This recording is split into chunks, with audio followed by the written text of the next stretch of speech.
One of the easiest ways to discover new games is whether or not there's a lot of hype for it before it's even released. I vaguely recall seeing images/tweets of Crow Country on Twitter. Seeing that it was influenced by classic survival horror and Final Fantasy VII aesthetics, I knew that I eventually had to play it. Having just recently finished it, I'm glad that I did. It's not a big deal, but it's still nice when a game features more than one difficulty setting. In Crow Country, it's easy, normal, and hard. I was turned away from easy not only because I'm a survival horror junkie, but also since it was made out to deliver an experience that was more about the story.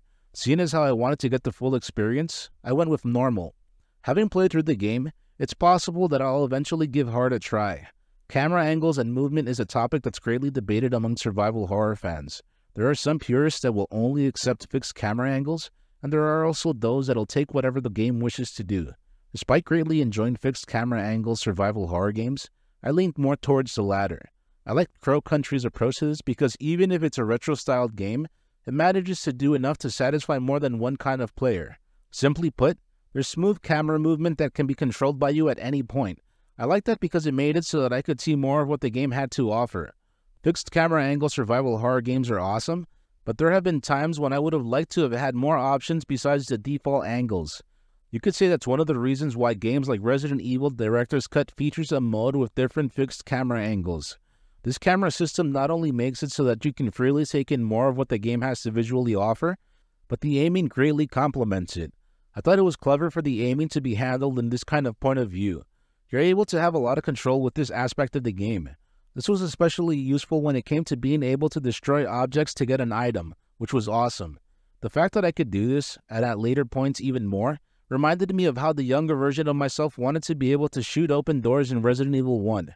I realized that it's because of the technological limitations of that era, but also because it wouldn't be much of a game if you could just destroy any locked door, instead of trying to figure out what was necessary to unlock it. While I felt satisfied with the aiming outside of combat situations, I felt that it wasn't as open-ended as I thought it would be when it came to fighting enemies.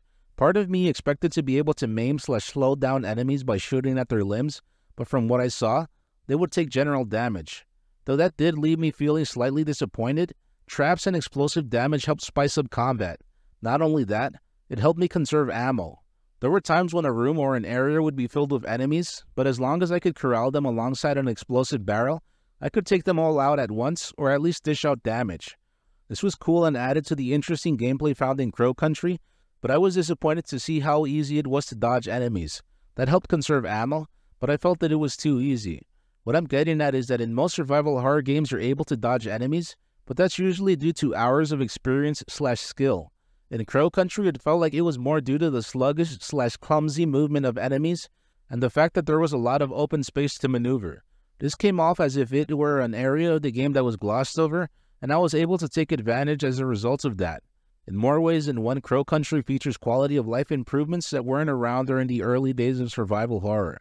That makes sense, seeing as how the dev of Crow Country has likely played those games and improved the formula in ways that they felt were better suited. One such example involves being able to easily switch weapons in-game. I thought that was awesome because this allowed me to stay in the moment rather than having to go into the menu. I like this a lot, but it still took time to get used to firing and reloading. Rather than using the triggers to fire and another method to reload, each was taken care of respectively by pressing A or B. It might have to do with the fact that the buttons are so close together that sometimes I would get confused and fire when I meant to reload, or reload when I meant to fire. That wasn't a big deal, but it might take others more getting used to. I want to say that I'm surprised and unsurprised by what Crow Country's sound design had to offer, but I really shouldn't. I thought it was great and it left me satisfied in more ways than one. I'm pretty sure that the sound made when you ran was straight out of Resident Evil, and if not that, then at the very least it was heavily influenced by it.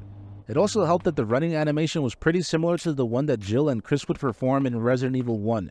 It might have been too obvious of an inclusion, and some might even straight up say that's lazy to do or unoriginal, but I like that. I took it as a nod/Easter egg from one survival horror junkie to others. I also appreciated the great attention to detail found in Crow Country. The saying, "the devil's in the details," comes to mind, and so do a few of them. There was more than one moment when I had to go through a short passageway, or even straight up crawl to move ahead. I liked that Mara lowered her head if a passageway was slightly too short. Being able to control your flashlight also created moments that stood out to me. There was one instance when I was approaching someone in a dark room. Their response was to put their hand up as I approached them with the light on. My response was to then see what would happen if I turned off my light. I was pleasantly delighted to see them lower their hand as a result of my action. That, along with just about all of Crow Country, led me to believe that it's a very charming game.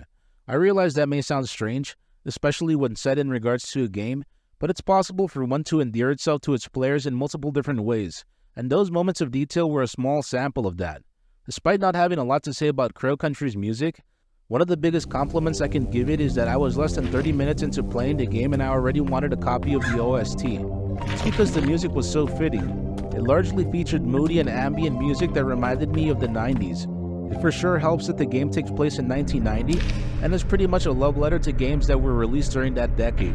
I'm not entirely sure about this, but the save room theme seemed like a reworked version of the one from Resident Evil 1. Seeing how Crow Country is as a whole, it wouldn't surprise me to find out that this was done on purpose. With Crow Country being a survival horror game, it's not a surprise that it features numerous puzzles. For the most part, I liked them and thought they were cool. A few stood out to me for that reason, but also because they left me feeling stumped. One that stood out to me was the poison air pool room. After taking damage more than once due to activating poison air, I read a memo and looked around the room to figure out that the necessary machine had to be at the right pressure. That's another example of why the movable camera system in Crow Country makes it stand out. Had I been set on looking at the game in a limited manner, chances are that I would have struggled even more with this puzzle, but that wasn't the case. I'm not entirely sure about this, but I got the feeling that puzzles aren't set in their ways. There was a math puzzle in an arcade room that forced you to get specific scores. From what I experienced, I assumed that you can come up with any number as long as it fits the set parameters. I would have to go back and try this out for myself, but I pretty much just went for scores that fit the room's requirement. At this point, I'm just speculating, but based on other situations I encountered in Crow Country, it wouldn't surprise me to see that it really is this open-ended. Like I mentioned before, there were some moments of feeling stuck, but they weren't too bad. I was always finding a helpful memo or running into something new. Whether it was a room, area, or item, I just about always knew what my next move would be. While that's largely true, there were moments where I was completely stumped. It also didn't help that the memos/files found throughout the game weren't with you at all times. It's possible that this was done on purpose, mainly to offer more challenging gameplay, but I could be wrong. It helped that there was a collection of memos found in the save rooms, but I felt that time was wasted having to go out of my way to look for files that way. More than once, I've touched upon the idea that Crow Country is an open-ended game. What I mean is that there's more than one way to advance ahead or simply get X action done. I don't know if this was what the dev intended, but I was still left thinking that Crow Country is more mechanically intricate than I expected. This was due to the room with swans. Initially, I didn't know how to correctly go about solving this puzzle, so I tried to make something happen by shooting myself out of this situation. I quickly realized that I was able to shoot the swan that I needed, and as a result of that, it would move in the direction I wanted it to. That wasn't the right way to solve the puzzle, but it was still nice to know that was doable. That experience left me wondering what else was possible that involves thinking outside of the box. Seeing as how I didn't use the electric boxes against enemies, it's possible that's something to look into during subsequent playthroughs. While it's great that Crow Country was such an open-ended game, at times this misled/confused me. It's because when there are more ways than one to go about solving a puzzle, it's easy to think about something that's not even viable in a possible solution. This is specifically in regards to the cage puzzle in the dungeon. At first, I thought that I'd have to press the cage doors in chronological order, due to the fact that each one had a year listed on it. When that didn't work, I started to wonder if the solution had something to do with the torture table and its movable handle. That also didn't help me, so I ended up using guess and check. I eventually noticed that the point of the puzzle wasn't to add up all of the limbs of each creature found in the room, but to use them individually. My ego would have preferred me figuring this out the right way, but as long as I could get to the solution, does the method really matter? I don't remember when I started to feel this way. For quite some time I've been waiting for indie games like Crow Country, and after having played it, I want more like it. It's mainly because the indie game scene is so vast that there's something out there for everyone. And even if you want to play something related to a particular niche, chances are that a dev out there has made such a game. What's even better is that even though Crow Country's influences are crystal clear, it's a mix of them all resulting in something different. What comes to mind is the idea that creating art should be done as a result of taking your influences and mixing in parts of yourself. The result will most likely be something that's able to stand on its own rather than just being more of what's previously been done. I know that some will disagree, but that's the best way to keep something fresh/moving forward into the future. This could just be me being full of it and making a mountain out of a molehill, but it's worth saying because I feel that Crow Country is worthy of this praise. Simply put, it's indie games like this one that keep me coming back for more. They have me constantly keeping an eye on potential indie games I may enjoy because of the enjoyment I may get from them. If it isn't clear, I loved Crow Country. It's to the point where it's an instant classic for me, and in general, I see it becoming a cult classic. It's not only because of what I've already touched upon, but also because it's clear that this isn't a one-and-done kind of game. Much like with classic survival horror games, beating it leads you towards being able to play in different ways and offering replayability. That's seen through bonus content, unlockable weapons, the harder difficulty setting, deciding to take out more enemies / not playing it so safe, and simply wanting to replay it. It doesn't surprise me that I feel this way because that's what classic survival horror games would end up offering. While being a clear love letter to classic survival horror games of the 90s, Crow Country stands on its own and that's praiseworthy. How do you feel about modern retro-styled survival horror games? Is it possible for a game to be too open-ended? Is a game bad if it leaves you wanting to experience the games that clearly influenced it? If you enjoyed this content, please feel free to like, comment, subscribe, and share. Thank you very much for watching.